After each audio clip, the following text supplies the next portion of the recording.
Hi friends, ఈరోజు అయితే మనము ఆలు స్టఫ్ తోటి అయితే బోండాలు చేసుకుంటున్నాం. దానికి శనగపిండి, సాల్ట్, కారం, సోడా వేసుకోవాలి. ఇవన్నిటిని మంచిగా కలుపుకోవాలి. కలుపుకున్నాక కొద్దిగా వాటర్ యాడ్ చేయాలి. ఎక్కువ లిక్విడ్ ఉండొద్దు, బ్యాటర్ మంచిగానే ఉండాలి, థిక్గా. ఇప్పుడైతే మన బ్యాటర్ అయితే రెడీ అయిపోయింది. ఒక కుక్కలో ఆయిల్, ఆనియన్స్, పచ్చిమిర్చి వేసుకోవాలి. దాని తర్వాత ఇవి అన్నిటిని మంచిగా కలుపుకోవాలి. ఇవన్నీ మంచిగా కలిసినాక కొంచెం కొత్తిమీర వేయాలి. అలానే సాల్ట్, పసుపు వేసి కలుపుకోవాలి.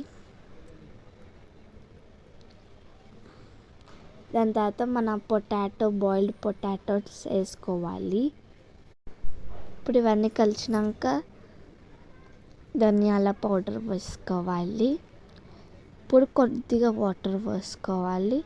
ఇక ఒక విజిల్ వచ్చే వరకు పెట్టేసుకోవాలి. దాని తర్వాత ఇవి రౌండ్గా కట్టుకొని ఇప్పుడు పిండి వేసుకున్నాం చూడండి, అలా బోండల్ షేప్ వేసుకోవాలి. ఇవైతే మొత్తం గోల్డెన్ బ్రౌన్ వచ్చే వరకు చేసుకోవాలి. ఇప్పుడైతే మన బోండలు అయితే రెడీ. స్నాక్స్కైనా టిఫిన్కైనా మంచిగా ఉంటుంది.